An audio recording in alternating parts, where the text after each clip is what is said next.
Good morning all of you.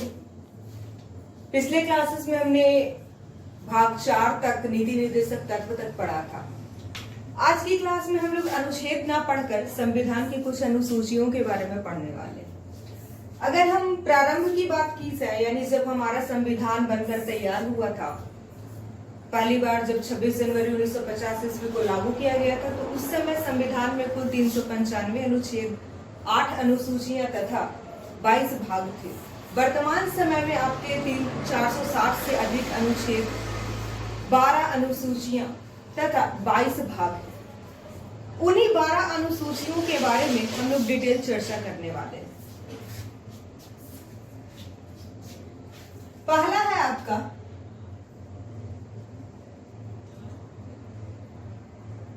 पहली अनुसूची।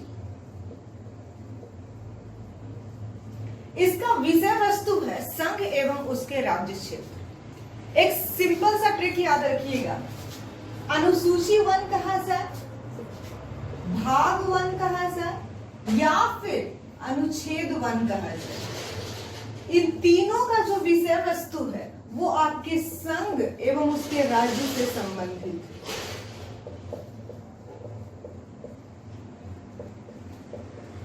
यानी अगर एक लाइन में आपको याद रखना हो कि भाग 1 या फिर अनुच्छेद 1 या फिर अनुसूची 1 क्या है, तो वो आपके संघ और राज्य क्षेत्र से संबंधित है। तो हम लोग यहाँ पे अनुसूची की बात कर रहे थे, तो प्रथम अनुसूची में आपके संघ एवं उसके राज्य क्षेत्र यानी राज्यों को जो है विशेष रूप से वर्णन किया गया है आपके अनुसूची 1 में। अनुसूची 2,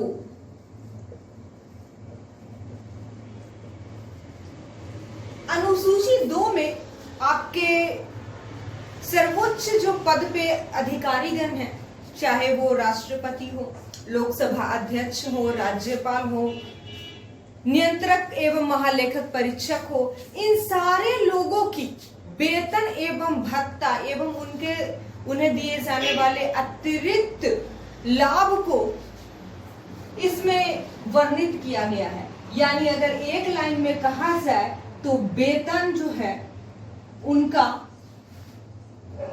अनुसूची 2 में डिफाइन किया गया है। अगला आता है आपका अनुसूची 3।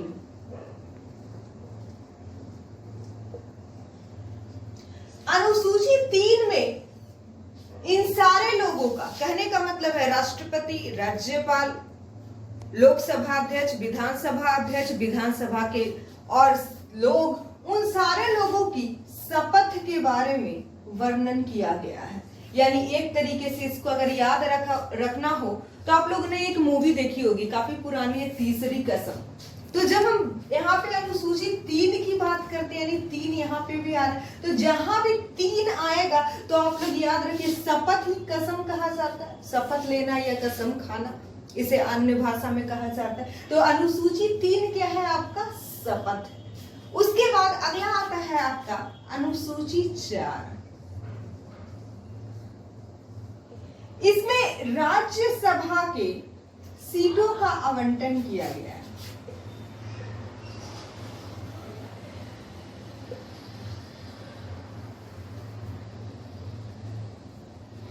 यानी कि किस राज्य से कितने सदस्य चुन करके राज्यसभा में जाएंगे, इसका वर्णन जो है आपका अनुसूची 4 करता है। अनुसूची 4 में सारे राज्यों से चुनकर जाने वाले राज्यसभा में जो लोग होते हैं, जो प्रतिनिधि होते हैं, उनके बारे में आपका विस्तृत वर्णन अनुसूची 4 के अंतर्गत किया गया है। उसके बाद आता है आपका अनुसूची 5। इसमें अनुसूचित जनजाति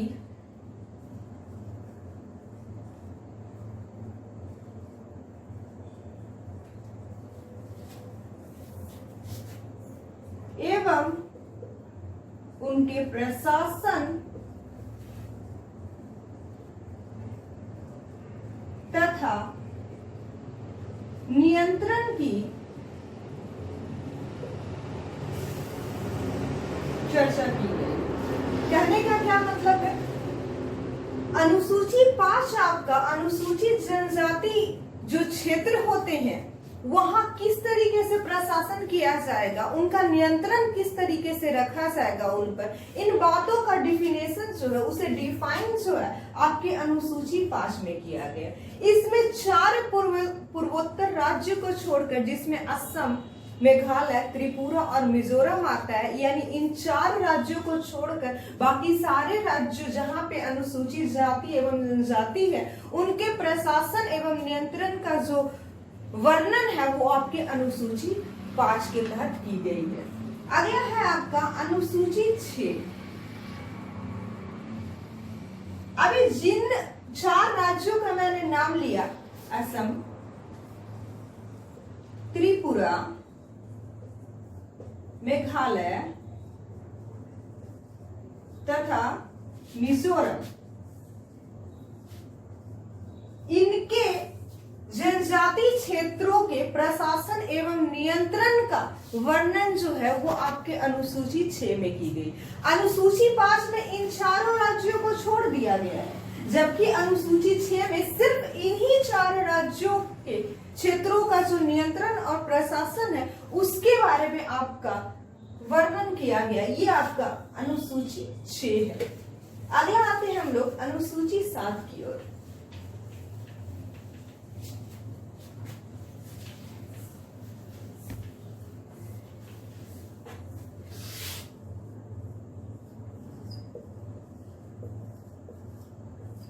अनुसूची 7।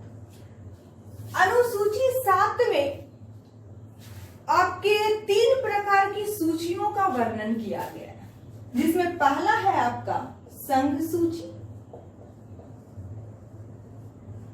दूसरा है राज्य सूची, तीसरा है समवर्ती सूची। अब ये क्या है जानिए। संघ सूची में कुल विषयों की संख्या 97, राज्य सूची में 66 और समवर्ती सूची में 47 है। अब ये तीनों है क्या, इसके बारे में जानते। आपके अनुसूची 7 में 3 प्रकार की सूचियां हैं, संघ सूची, राज्य सूची एवं समवर्ती सूची। संघ सूची में वैसे विषयों को रखा गया जो केंद्र के अधीन होगा, यानी जिसपे कानून बनाने का अधिकार जो है वो केंद्र सरकार को होगा, वैसे 97 विषय को संघ सूची के अंतर्गत रखा गया है। जैसे कि उत्खनन हो गया, या फिर विदेशी मामले हो गए, या फिर अंतरराष्ट्रीय मामले हो गए। इस तरीके से कुल मिलाकर अगर देखा जाए तो वैसे इंपॉर्टेंट मुद्दे, वैसे महत्वपूर्ण मामले जिसपे सरकार विशेष रूप से केंद्र सरकार का अधिकार होता है इन पे कानून बनाने का, उसे संघ सूची के अंतर्गत रखा जाता है। बिल्कुल उसी प्रकार 66 विषयों को, जिसमें पुलिस हो गया, कर लगाने संबंधी जो जमीन पे कर होता है, या अन्य प्रकार के जो टैक्स, बिक्री कर वगैरह जो लगाया जाता है, ये सारे आपके राज्य सूची के अंतर्गत आते हैं। राज्य सूची पे नियम बनाने का या फिर किसी तरह का रूल्स रेगुलेशंस को डेवलप करने की अगर बात की जाए तो वो राज्य के अंतर्गत होता है, यानी राज्य की विधानमंडल जो होती है वो आपके राज्य सूची पर कानून बनाने के लिए अधिकृत होती है, यानी वो उस पर कानून बना सकती है। और थर्ड वन आपका है समवर्ती सूची। समवर्ती सूची वैसे सूची को कहते हैं जिसमें केंद्र और राज्य दोनों जो है कोई भी नियम बना सकती है, कोई भी कानून जो है समवर्ती सूची के विषय में केंद्र और राज्य दोनों बना सकते हैं। लेकिन जहां पर केंद्र और राज्य के अगर कोई भी एक विषय है जिस पर केंद्र भी कानून बनाती है और राज्य भी कानून बनाती है और दोनों एक दूसरे के अपोजिट है, ठीक है, यानी एक ने कुछ और कानून बनाया, दूसरे ने कुछ और कानून बनाया, इस हालत में केंद्र सरकार द्वारा जो कानून बनाया गया है उसे ही लागू किया जाएगा, ना कि राज्य द्वारा बनाए गए कानून का। यानी एक तरीके से हम ये कह सकते हैं कि समवर्ती सूची के विषय में केंद्र के पास अधिक शक्ति होती है राज्य के बनिस्पत, और राज्य द्वारा जो है उसे मानना अनिवार्य होता है। यह आपका 3 प्रकार की सूचियों का वर्णन जो है 7वीं अनुसूची के तहत किया गया है। अगला है आपका अनुसूची 8। अनुसूची 8 में संविधान के प्रारंभ की अगर बात की जाए, यानी 1967 ईस्वी से पहले तक अनुसूची 8 में 14 भाषाओं का वर्णन किया गया है। यानी हमारे यहाँ पे इतनी सारी जो भाषाएं हैं उसमें से 14 भाषाओं का जिक्र या वर्णन जो है आपके अनुसूची 8 में की गई। लेकिन सबसे पहले 21वां संविधान संशोधन 1967 में 15वां भाषा सिंधी को जोड़ा गया, सबसे पहला। उसके बाद 71वां संविधान संशोधन 1992 में और अन्य भाषा मणिपुरी, कोंकणी एवं नेपाली को जोड़ा गया। उसके बाद अगला जो है आपका 52वां संविधान संशोधन 2003 में अन्य 4 भाषाएं मैथिली, संथाली, बोडो एवं डोगरी को जोड़ा गया। यानी इस तरीके से अगर हम वर्तमान समय में भाषाओं की बात करें अपने संविधान में, तो कुल मिलाकर वर्तमान समय में 22 भाषाएं जो है अनुसूची 8 के तहत हमारे संविधान में है। यानी इस तरीके से बाद में अगर देखा जाए तो आपका 8 भाषाएं जो है और जोड़ी गई है। यानी प्रारंभ में 14 भाषाएं थी, लेकिन वर्तमान में आपकी 22 भाषाएं हैं जो 21वें, 71वें एवं 92वें संविधान संशोधन के तहत आपके संविधान में ऐड की गई है। उसके अतिरिक्त अगले अनुसूची पे चलते हैं हम लोग। अगला अनुसूची है अनुसूची 9।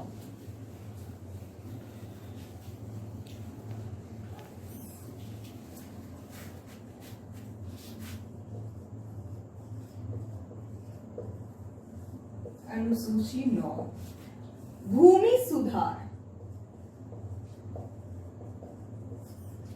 अनुसूची 9 जो है ये आपके 1951 ईस्वी में जब पहला संविधान संशोधन हमारे संविधान में किया गया था, उसके तहत 9वें अनुसूची को संविधान में जोड़ा गया। अभी स्टार्टिंग में ही मैंने आप लोगों को बताया था कि प्रारंभ में हमारे संविधान में 8 अनुसूचियां थी, जो वर्तमान में बढ़कर 12 अनुसूचियां हो गई। यानी अनुसूची 9 को पहला संविधान संशोधन 1951 के तहत जो है वो जोड़ा गया, जिसमें भूमि सुधार का वर्णन किया गया। आप लोगों को पता होगा कि प्रारंभ में, यानी अगर हम बात करें आधुनिक काल के प्रारंभ में, तो काफी ज्यादा जमींदारी प्रथा जो है हमारे देश में प्रचलित थी और किसानों का बहुत अधिक मात्रा में शोषण होता था। इस तरीके से एक विशेष वर्ग जो है उनके पास काफी अधिक भूमि हो गई और जो हमारे किसान थे वो बस एक खेतीहर मजदूर बनकर रह गए। इस स्थिति को सुधारने के लिए आजादी के बाद पहला संविधान संशोधन किया गया और उसमें भूमि सुधार यानी जमींदारी प्रथा का उन्मूलन जो है वो करके किसानों को इसमें राहत पहुंचाई गई और जो अधिकृत जमीन थी उसे सरकार ने अपने अधीन कर लिया। ये था आपका अनुसूची 9 का भूमि सुधार। अगला आता है आपका अनुसूची 10। अनुसूची 10 जो है ये दल बदल कानून की बात करता है। अब ये है क्या जानिए।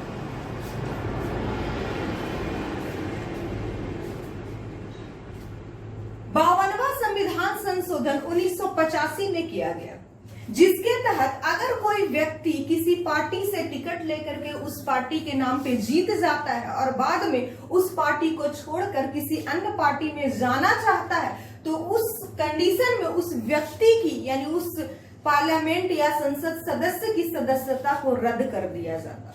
अब ये चीजें ठीक है, इसको थोड़ा सा शॉर्ट फॉर्म में समझते हैं। जब तक दल बदल कानून नहीं बना था, यानी 52वां संविधान संशोधन 1985 नहीं लागू हुआ था, तब तक कोई भी व्यक्ति जो है किसी पार्टी के टिकट पे चुनाव लड़ता था और वो जब चुनाव जीत जाता था तो प्रलोभन की वजह से उस पार्टी को छोड़कर किसी अन्य पार्टी में जाकर के जो है वो मिल जाता था। इस तरीके से बहुत बड़ी मात्रा में जो है भ्रष्टाचार को बढ़ावा दिया जा रहा था, जिसे दूर करने के लिए आपका 52वां संविधान संशोधन किया गया, जिसके तहत दल बदल को यानी एक दल को छोड़कर दूसरे दल में जाना ये गैर कानूनी बना दिया गया। यानी अगर आप एक दल को छोड़कर दूसरे दल में जाते हैं तो इसे गैर कानूनी माना जाएगा और आपकी सदस्यता जो है वो रद्द कर दी जाएगी। अब इसमें एक टर्म लगा दिया गया था कि ठीक है, अगर कोई एक व्यक्ति दल को छोड़ करके जाता है तो उसकी सदस्यता रद्द हो जाएगी, लेकिन मान लीजिए कि बहुत सारे व्यक्ति जो हैं उस दल से संतुष्ट नहीं है, उसके कार्य कुशलता से संतुष्ट नहीं है, तो अगर उस दल का 2/3 सदस्य एक तिहाई सदस्य उस पार्टी को छोड़ करके चला जाता है, तो उस कंडीशन में जो है उसे उसकी सदस्यता यानी उन सारे लोगों की सदस्यता जो है वो रद्द नहीं होगी। यानी कम से कम उस दल के 1/3 सदस्य उस दल को छोड़कर जाते हैं तो उसमें कोई आपत्ति नहीं है, वो छोड़कर जा सकते हैं या फिर वो अपना अलग दल बना सकते हैं या फिर वो किसी अन्य पार्टी में सम्मिलित हो सकते हैं। ये आपका अनुसूची 10 जो है उन्हें छूट देता है। उसके बाद अगला आता है अनुसूची 11। अनुसूची 11 में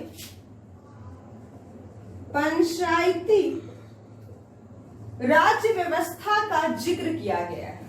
उसमें पंचायती राज व्यवस्था में किस तरीके से नियंत्रण किया जाएगा, कैसे उसका प्रशासन होगा, उस पंचायती राज व्यवस्था का क्या कर्तव्य होगा, इन सारे बातों का डिटेल जो है आपका अनुसूची 11 में किया गया है पंचायती राज व्यवस्था के तहत। पंचायती राज व्यवस्था जो है ये 73वां संविधान संशोधन 1992 ईस्वी को लाया गया था, जिसके तहत पंचायती राज व्यवस्था में 29 विषयों को रखा गया। यानी इन 29 विषयों पे कानून बनाने का जो अधिकार होगा वो पंचायत को होगा। यानी 73वां संविधान संशोधन करके पंचायती राज को जो है एक वैधानिक या संवैधानिक दर्जा जो है वो प्राप्त जो है आपके अनुसूची 11 के तहत किया जाता है। यानी अनुसूची 11 के तहत संवैधानिक दर्जा पंचायती राज व्यवस्था को दे दिया गया। अगला आता है आपका अनुसूची 12। अनुसूची 12 में नगर पालिका के बारे में विस्तृत वर्णन किया गया है। नगर पालिका के कर्तव्य, उनके प्रशासन और उनके क्षेत्र के बारे में जो है डिटेल में इसमें अनुसूची 12 में जो है बताया गया। इसे 74वां संविधान संशोधन करके 74वां संविधान संशोधन 1992 के तहत 18 विषयों के साथ नगर पालिका को जो है अनुसूची 12 एक अलग सा अनुसूची बना करके हमारे संविधान में इंक्लूड किया गया। तो इस तरीके से आप देख सकते हैं कि 12 अनुसूचियां जो है आपके सामने है। अगर बात की जाए कि इसे याद कैसे रखना, इतना डिटेल मुझे याद नहीं रहेगा, तो बस जो मैं बोल रही हूँ उसे आप ध्यान से सुनिएगा, बिल्कुल इसे याद करना आसान है। मैंने पहला अनुसूची आपको बताया कि हमारे संघ एवं राज्यों के बारे में वर्णन जो है पहली अनुसूची में की गई। दूसरी अनुसूची में जो सर्वोच्च पद है उनके वेतन भत्तों की बात की गई। तीसरी अनुसूची में उनके शपथ की बात में, तीसरी कसम मैंने याद रखने का ट्रिक भी बताया था, यानी शपथ जो है आपके तीसरे अनुसूची में वर्णित किया गया। चौथी अनुसूची में राज्यसभा में जो सीटों का आवंटन होगा उसके बारे में आपकी व्याख्या करता है। पांचवी अनुसूची में अनुसूचित जाति एवं जनजाति क्षेत्रों के नियंत्रण एवं प्रशासन के बारे में डिस्क्रिप्शंस जो है वो दिया गया है। छठी अनुसूची में असम, त्रिपुरा, मेघालय एवं मिजोरम के प्रशासन क्षेत्रों एवं उनके नियंत्रण के बारे में विशेष चर्चा की गई है। सातवीं अनुसूची में 3 प्रकार की सूचियों का वर्णन किया गया, संघ सूची, राज्य सूची एवं समवर्ती सूची। संघ सूची में टोटल विषयों की संख्या 97 है, राज्य सूची में 66 है एवं समवर्ती सूची में जो है आपका वो 46 है, तो 47 है। तो इस तरीके से आपकी 7 अनुसूचियां कंप्लीट हुई। 8वीं अनुसूची में जो है आपका भाषा के बारे में जिक्र किया गया है। प्रारंभ में 14 भाषाएं थी, जबकि वर्तमान समय में हमारे संविधान में 22 भाषाएं हैं। उसके बाद अगर हम 9वीं अनुसूची की बात करें तो जमींदारी प्रथा या भूमि सुधार के बारे में जिक्र जो है आपके 9वीं अनुसूची में की गई है। 10वीं अनुसूची में दल बदल संबंधी कानूनों की व्याख्या की गई। 11वीं अनुसूची पंचायती राज, जबकि 12वीं अनुसूची आपके नगर पालिका की जो है वो व्याख्या करता है। तो इस प्रकार से एक लाइन में अगर कहा जाए एक एक शब्द में, तो आप इसे याद रख सकते हैं। ये आपके अनुसूची की डिटेल व्याख्या थी। इसके अतिरिक्त अगर आपको कोई दिक्कत हो, कोई सवाल पूछना हो, तो आप कमेंट बॉक्स में हमें लिख करके जो है वो पूछ सकते हैं। अगर ये वीडियो आपको अच्छा लगा हो तो प्लीज लाइक करें एवं सब्सक्राइब करना बिल्कुल भी ना भूलें। Okay, thank you.